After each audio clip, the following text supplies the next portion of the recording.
밤늦도록 켜진 텔레비전 화면에서는 익숙한 트로트 가락이 흘러나왔지만 박정순 할머니의 시선은 이미 오래전에 초점을 잃고 허공을 부유하고 있었다. 이른둘 남편을 먼저 떠나보내고 홀로 맞는 저녁은 늘 그랬듯 적막감만이 공간을 가득 채웠다. 서울 변두리에 위치한 세월의 흔적이 고스란히 묻어나는 낡은 빌라. 자식들이 젊은 시절 그녀의 품을 떠나 제 살 길을 찾아간 후 그들이 간혹 들러 살뜰히 꾸며준 작은 방이었지만 온기라곤 찾아보기 힘들었다. 밤이 깊어지면 냉장고 모터 돌아가는 소리마저 잦아들었고 집안은 마치 시간이 멈춘 듯한 무덤 같은 고요함에 잠겼다. 가끔 정막을 깨고 울리는 전화벨 소리가 유일하게 바깥 세상과 그녀를 연결하는 끈이었으나 그것마저도 나이가 들수록 뜸해진 지 오래였다. 분주한 도시의 삶에 지친 자식들은 일주일에 한 번 안부 전화를 하는 것으로 부모에 대한 최소한의 도리를 다한다고 생각하는 듯했고 손주들은 제각기 빠르게 변화하는 세상 속에서 성장하며 할머니라는 존재를 조금씩 잊어가는 듯했다. 정수는 그들을 원망하지 않았다. 그것이 세상의 이치려니 하고 받아들인 지 오래였다.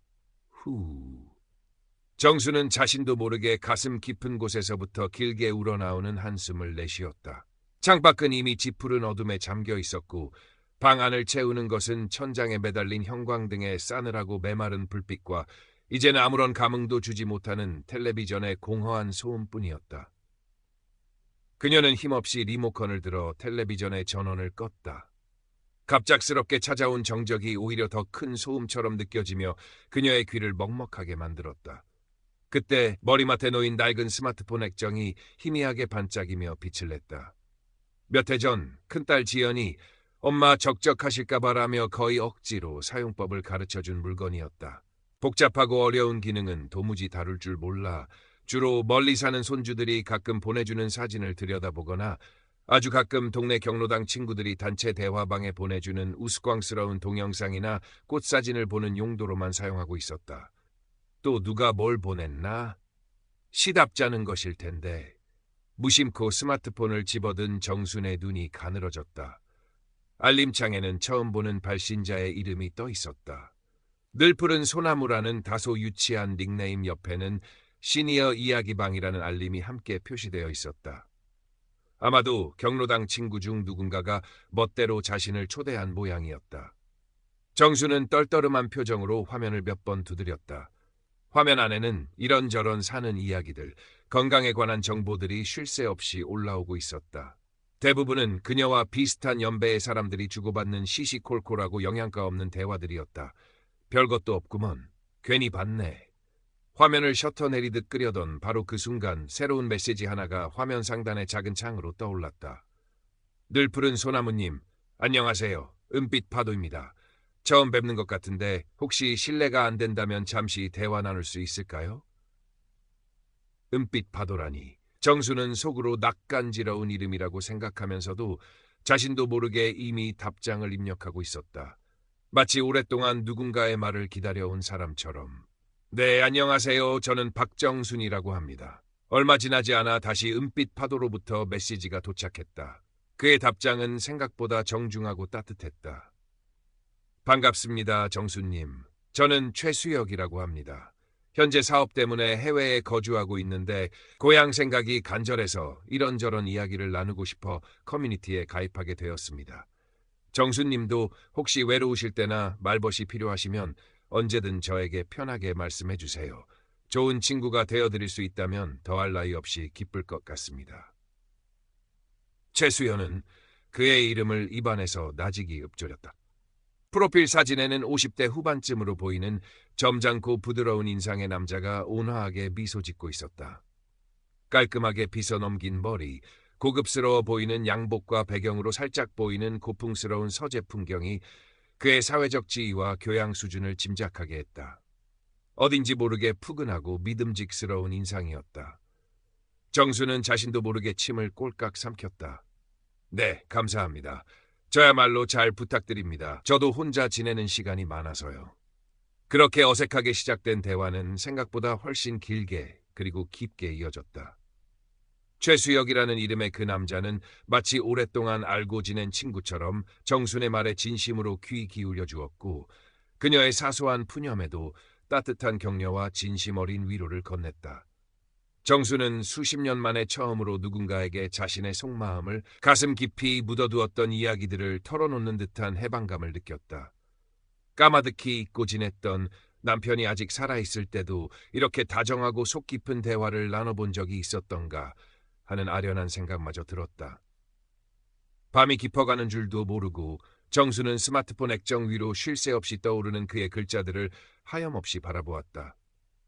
마치 사막에서 오아시스를 만난 사람처럼 그의 말 한마디 한마디가 그녀의 메마른 감정을 촉촉하게 적시는 듯했다. 가슴 한구석에서 아주 오랜만에 마치 꺼져가던 불씨가 되살아나듯 작은 온기가 뭉글뭉글 피어오르는 것을 느꼈다. 그날 이후 최수혁이라는 존재는 박정순 할머니의 적적하고 단조롭던 일상에 잔잔하지만 분명한 파문을 일으켰다. 매일 아침 눈을 뜨면 어김없이 그의 안부 메시지가 도착해 있었다. 밤새 평안히 주무셨는지요, 정순님. 오늘도 좋은 일만 가득한 하루 보내시길 진심으로 바랍니다. 때로는 직접 지었다는 짧고 감성적인 시를 보내오기도 했고 건강에 좋은 음식이라며 먹음직스러운 사진과 함께 상세한 조리법을 알려주기도 했다. 정수는 그의 메시지를 받을 때마다 마치 사춘기 소녀처럼 가슴이 두근거렸고 답장을 보내기 위해 단어 하나하나를 신중하게 고르며 한참을 고민하곤 했다. 스마트폰 자판을 누르는 손가락이 아직은 서툴고 더뎠지만 그 시간마저도 그녀에게는 설렘과 즐거움으로 가득했다. 정순 씨, 당신처럼 곱고 마음이 따뜻한 분을 이제야 만나게 되다니 어쩌면 이것이 운명일지도 모르겠습니다. 제 남은 인생은 당신과 함께하고 싶다는 생각이 간절합니다. 어느 날 밤 잠들기 전 최수혁이 보내온 메시지였다. 정수는 자신의 두 뺨이 사과처럼 화끈 달아오르는 것을 느꼈다. 함께하고 싶다니 이게 대체 무슨 말인가? 나 같은 늙은이에게. 그녀는 애써 격해지는 마음을 진정시키려 했지만 심장은 마치 처음 사랑을 고백받은 처녀처럼 주책 없이 쿵쾅거렸다. 남편이 세상을 떠난 후 다시는 이런 종류의 감정을 느끼지 못할 것이라고, 아니 느껴서는 안 된다고 생각했었다. 그런데 이 나이에, 그것도 단 한 번도 얼굴을 제대로 마주한 적 없는 사람에게 이토록 강렬한 설렘을 느끼다니. 정수는 스스로도 믿기지 않는 이 상황에 혼란스러우면서도 솔직히 싫지 않았다. 오히려 그의 적극적이고 저돌적인 관심이 고맙게 느껴졌고 자신도 모르게 매 순간 그를 기다리고 그의 답장을 갈망하게 되었다. 가끔 그와 영상통화를 하기도 했다. 하지만 최수혁은 늘 교묘하게 자신의 얼굴 전체를 제대로 보여주지 않았다. 조명이 너무 어둡거나 화면이 심하게 흔들리거나 연결 상태가 좋지 않다며 금방 끊기기 일쑤였다. 아, 정순 씨, 정말 죄송합니다. 이곳 해외라 그런지 인터넷 연결이 너무 불안정해서 그렇습니다. 부디 너그러이 이해해 주시오.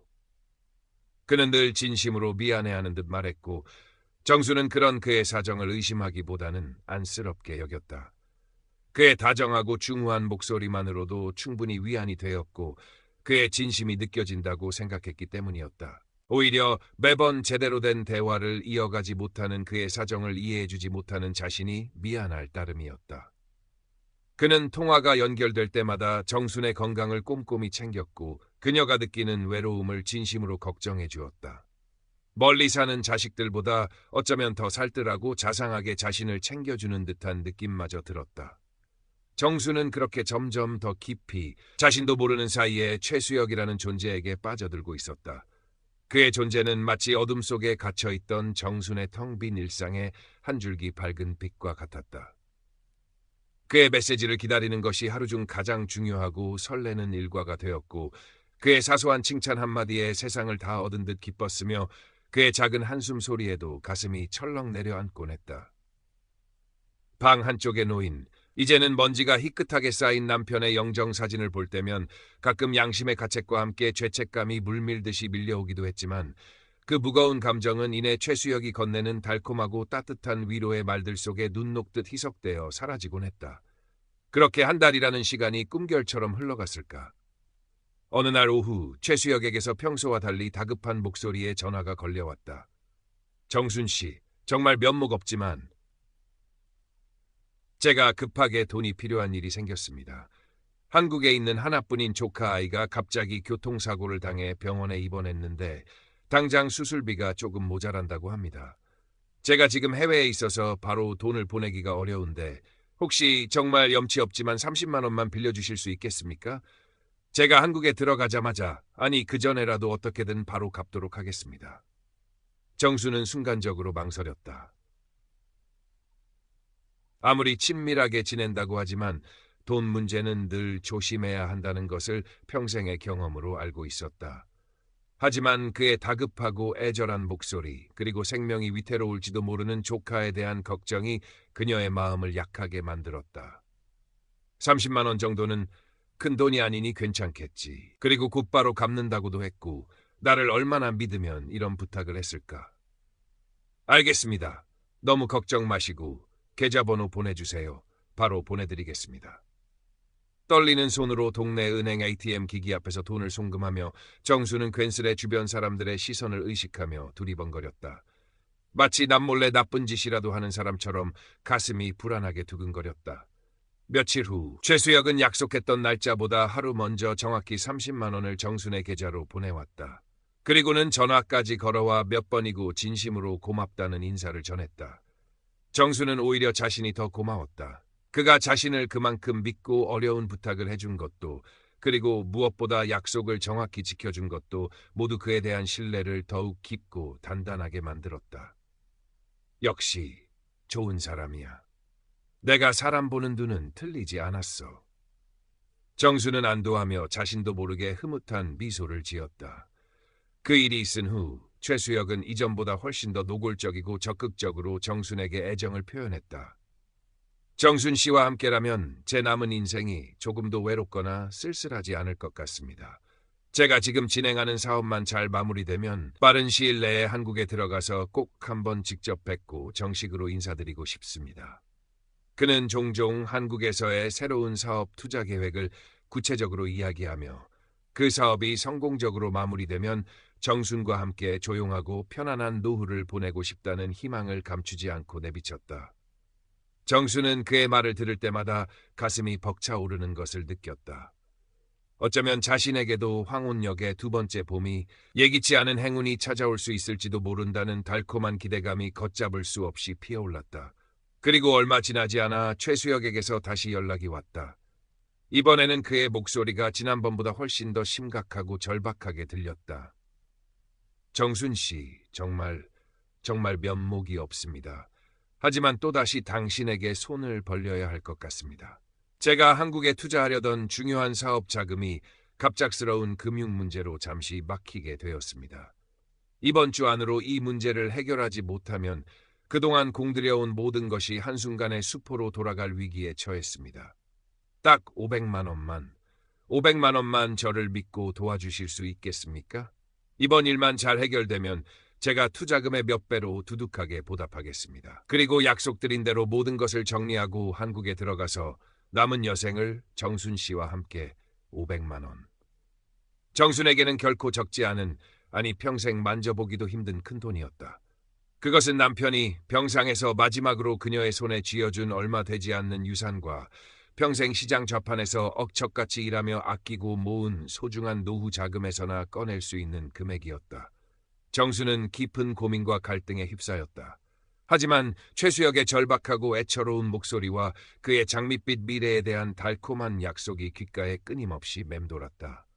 이번 일만 잘 해결되면 그와 함께 한국에서 행복한 노후를, 어쩌면 이것이 자신에게 주어진 마지막 기회일지도 모른다는, 놓쳐서는 안 될 행운일지도 모른다는 조급한 생각이 그녀의 판단력을 흐리게 만들었다. 정수는 결국 떨리는 마음을 다잡고 낡은 통장을 품에 안은 채 은행으로 향했다. 은행 창구 직원에게 돈을 송금하며 그녀는 애써 자신의 불안감을 감추려 어색하게 미소 지었다. 심장이 터질 것처럼 두근거렸지만 동시에 기묘한 해방감과 기대감이 온몸을 감쌌다. 그 후로 최수혁의 금전 요구는 마치 봇물 터지듯 점점 더 잦아지고 그 액수 또한 눈덩이처럼 불어났으며 요구하는 명목 또한 기상천외할 정도로 다양해졌다. 정순 씨, 갑자기 세관에 예상치 못한 문제가 생겨서 급하게 통관 자금이 필요하게 되었소. 믿었던 동업자가 거액의 사고를 치고 잠적하는 바람에 제가 모든 책임을 지고 합의금을 물어줘야 할 딱한 상황에 놓였습니다. 해외에 계신 연로하신 어머님이 갑자기 위독해지셔서 급하게 병원비와 간병비가, 그때마다 그는 온갖 감언이설과 때로는 눈물까지 글썽이며 정순의 동정심과 모성애에 호소했고, 정순은 이미 콩깍지가 단단히 쓰인 채 그의 말을 단 한치의 의심도 없이 철석같이 믿었다. 아니, 어쩌면 믿고 싶었는지도 모른다. 그를 의심하는 순간 자신이 그동안 애써 쌓아올린 모든 기대와 환상이 한꺼번에 와르르 무너져 내릴 것만 같았기 때문이었다. 돈은 수백만 원에서 시작하여 어느새 수천만 원 단위로 껑충 뛰어올랐고, 정순의 통장 잔고는 마치 모래시계의 모래알처럼 빠르게 줄어들어 어느덧 바닥을 드러내기 시작했다. 그녀의 마음속에는 이미 최수혁이라는 존재에 대한 맹목적인 믿음과 그와 함께할 황혼의 아름다운 미래에 대한 헛된 환상만이 가득 차 있었다. 딸 지연은 최근 들어 부쩍 어머니의 행동이 이상하다는 것을 감지하고 있었다. 하루 종일 스마트폰을 손에서 놓지 않았고 밤늦도록 누군가와 메시지를 주고받는 듯했으며, 가끔 멍하니 허공을 바라보거나 이유 없이 안절부절 못하는 모습이 눈에 띄게 늘었다. 예전에는 살갑게 안부를 묻던 통화 내용도 최근에는 무언가를 숨기는 듯 조심스러워 보였다. 엄마, 요즘 무슨 특별한 일 있으세요? 안색도 너무 안 좋으시고 어디 편찮으신 건 아니죠? 지연이 걱정스러운 얼굴로 묻자 정수는 화들짝 놀라며 손사래를 쳤다. 아니다, 아무 일도 없다. 그냥 오랜만에 연락 닿은 옛날 친구랑 연락 좀 하느라 그런다. 신경 쓰지 마라. 정수는 애써 태연한 척 둘러댔지만 지연의 날카로운 의심은 쉽게 가시지 않았다. 한편 최수혁은 정순에게 끊임없이 세뇌하듯 말했다. 정순 씨, 우리 두 사람의 관계는 정말 특별하고 소중한 것이니 절대로 아무에게도 말하지 마시오. 특히 자식들은 아직 우리 사이의 깊이를 이해하기 어려울 것이오. 괜한 오해만 불러일으킬 수 있습니다. 정수는 그의 말을 충실히 따랐다. 나이 들어 주책이라는 소리를 들을까봐, 혹은 자식들이 자신들의 관계를 반대할까봐 두려웠던 것이다. 그렇게 정수는 자신도 모르는 사이에 세상과 그리고 가장 가까운 가족과 점점 더 멀어지며 스스로를 고립시켜갔다. 그녀의 세상에는 오직 최수영만이 유일한 말벗이자 삶의 위안이었고, 그의 말은 곧 법이자 진리였다. 부족한 돈을 마련하기 위해 정수는 젊은 시절 남편이 처음 선물했던 낡은 금반지를 눈물을 머금고 팔았고, 심지어는 수십 년 지기 동네 친구에게 자식들 사업 자금이 급하게 필요하다는 궁색한 거짓말까지 하며 돈을 빌리기도 했다. 그녀의 마음속에는 이미 최수혁에 대한 맹목적인 믿음과 그와의 황홀한 미래에 대한 헛된 환상만이 뿌리 깊게 자리 잡고 있었다. 이번 일만 잘 해결되면 정말 모든 것이 다 잘 될 거야. 그 사람과 함께라면 내 남은 인생도 충분히 행복할 수 있을 거야. 스스로에게 주문을 걸듯 끊임없이 되뇌며 그녀는 점점 더 깊고 어두운 수렁 속으로 맥없이 빠져들고 있었다. 어느 날 최수혁에게서 그 어느 때보다 다급하고 절박한 연락이 왔다. 그의 목소리는 잔뜩 쉬어 있었고 금방이라도 울음이 터질 것처럼 떨리고 있었다. 정순 씨, 드디어 모든 준비가 거의 다 끝났습니다. 제가 그토록 바라던 한국으로 들어갈 만 손꼽아 기다리고 있었는데, 그런데 정말 하늘도 무심하시지. 마지막 순간에 생각지도 못한 큰 문제가 생기고 말았습니다. 제가 그동안 모은 재산과 사업 자금을 모두 정리해서 한국으로 가져가려던 거액의 현금이 그만 세관에 덜미를 잡혀 묶여버렸지 뭡니까. 지금 당장 통관 자금으로 딱 5천만 원만 있으면 이 모든 것을 깨끗하게 해결하고 즉시 당신이 계신 한국으로 달려갈 수 있습니다. 정순 씨, 이것이 제 인생에서 당신에게 드리는 정말 마지막 부탁입니다. 제발 저를 믿고 이 돈만 해결해 주세요. 약속드리겠습니다. 이 일만 잘 마무리되면 제가 가진 모든 재산을 당신의 발 아래 바치고 평생 당신 곁을 그림자처럼 지키겠습니다. 제발 5천만 원. 정순에게는 이제 상상조차 할 수 없는 천문학적인 액수의 큰 돈이었다. 이미 그녀의 낡은 통장은 잔고 한 푼 없이 텅 비어 있었고 주변 친척과 친구들에게 빌릴 수 있는 돈은 모두 빌린 상태였다. 더 이상 돈을 구할 곳이라고는 눈을 씻고 찾아봐도 없었다. 수혁 씨, 저는 이제 정말 정말 단 한 푼의 돈도 없어요. 어쩌면 좋죠. 정순이 절망과 공포에 질려 떨리는 목소리로 간신히 말하자 수학이 넘어 최수혁의 목소리가 순식간에 빙하처럼 차갑고 냉정하게 변했다. 정순 씨, 지금 그게 무슨 나약한 소리요? 우리의 찬란한 미래가 바로 코앞에 달린 중차대한 일이란 말이요. 당신 때문에 내가 평생을 걸고 준비해온 모든 계획이 한순간에 물거품이 될 수도 있단 말이요. 만약 이 일이 잘못되어서 내가 큰 곤경에 처하게 되면 정순 씨, 당신도 단순한 방관자가 아니라 이 모든 일에 공범으로 몰려서 법적인 처벌을 받을 수도 있다는 것을 똑똑히 알아야 할 것이요. 그것은 더 이상 애원이나 부탁이 아니었다. 명백하고 노골적인 협박이었다. 정수는 온몸의 피가 싸늘하게 식어버리는 것을 느꼈다. 공범이라니. 평생 법 없이도 살 수 있다고 자부하며 정직하게 살아온 그녀였다. 상상도 못할 끔찍한 단어에 숨이 턱 막히고 눈앞이 캄캄해졌다. 극심한 두려움이 마치 차가운 독사처럼 그녀의 심장을 옥죄어왔다. 내가 정말 큰 잘못을 저지르고 있는 걸까? 수혁 씨를 잃고 싶지 않은데 그를 돕지 않으면 나까지 위험해지는 건가? 결국 정수는 마지막 남은 유일한 재산인 지금 살고 있는 이 낡은 빌라를 담보로 은행에서 주택담보대출을 받기로 비통한 결심을 내렸다. 이것만 잘 해결되면 정말 모든 것이 다 끝날 거야. 그리고 수혁 씨와 함께 조용하고 행복하게 살 수 있을 거야. 그녀는 마치 홀린 사람처럼 스스로에게 주문을 걸듯 끊임없이 되뇌며 덜덜 떨리는 손으로 은행 대출 서류 위에 자신의 이름 석자와 도장을 찍었다. 은행 대출 창구 직원이 미심쩍은 눈초리로 여러 번 그녀를 쳐다보며 용도를 물었지만 정수는 애써 태연하고 단호한 표정을 지었다. 아들 녀석 사업 자금이 급하게 필요해서 그러니 너무 신경 쓰지 마세요. 그렇게 그녀의 마지막 남은 소중한 보금자리마저 풍전등화의 위태로운 상황에 놓이게 되었다.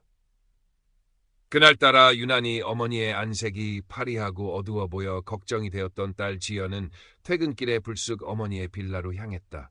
초인종을 눌러도 대답이 없자 비밀번호를 누르고 조심스럽게 문을 열고 들어섰다. 집안은 평소와 달리 어수선했고 정수는 마치 넋이 나간 사람처럼 소파에 힘없이 주저앉아 있었다. 지연은 가슴속에서 강한 불길한 예감이 엄습하는 것을 느꼈다.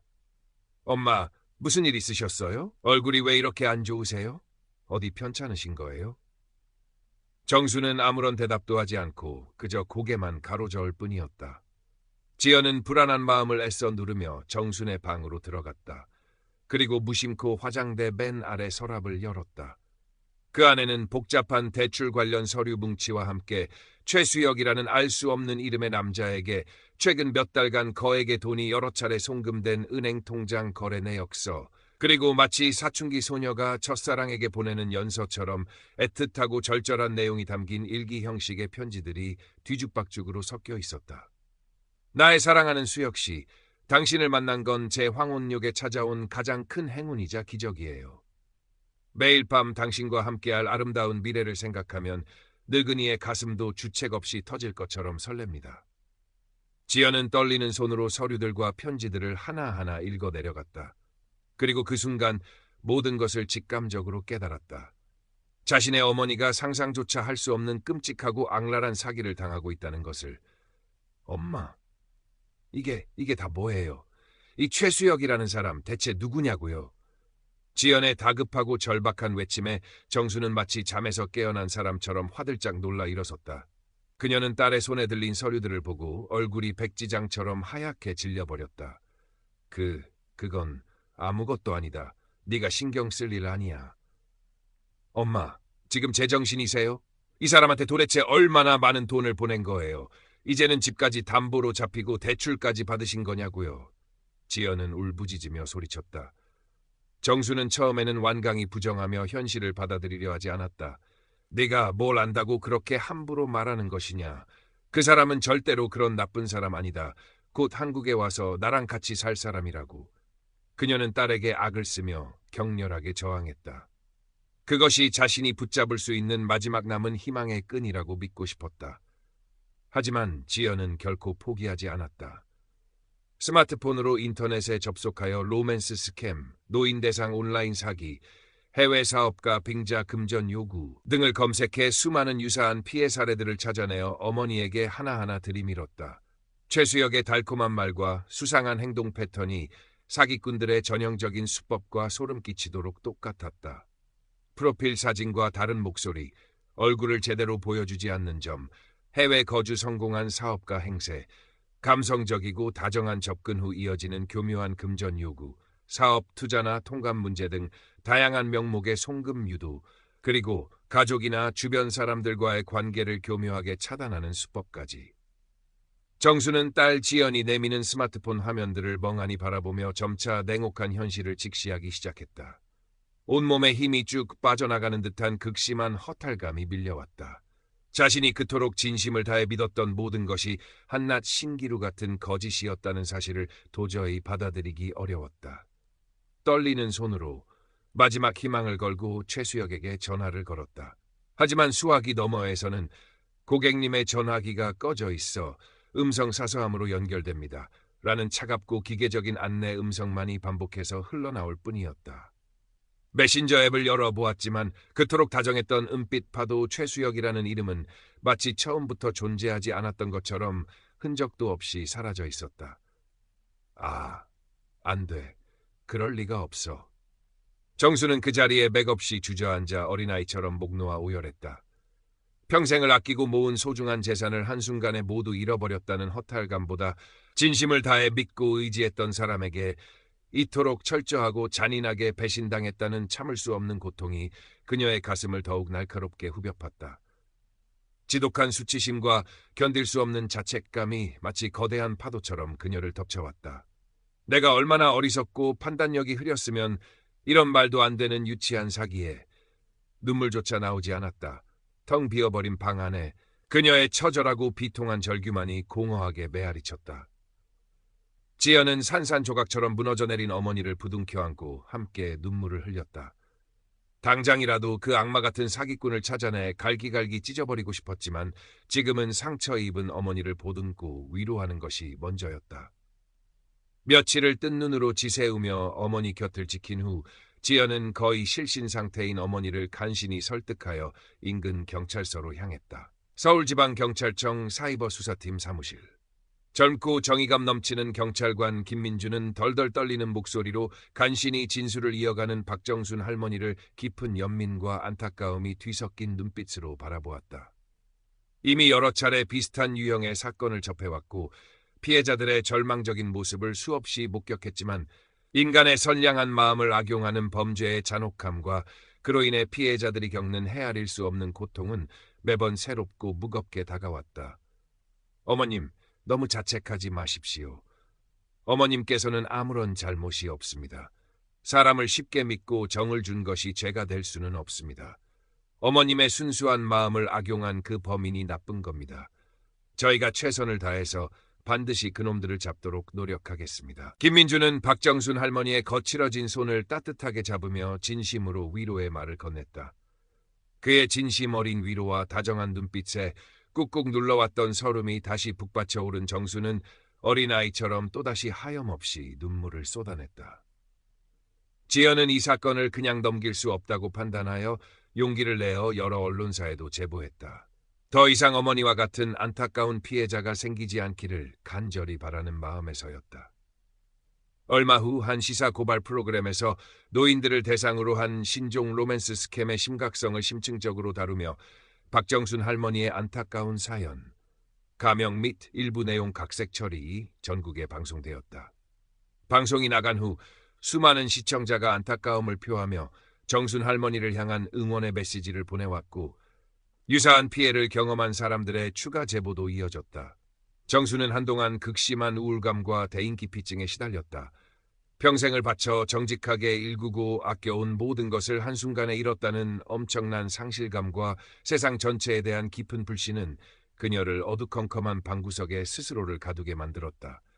하지만 딸 지연은 결코 포기하지 않고 헌신적으로 어머니 곁을 지켰다.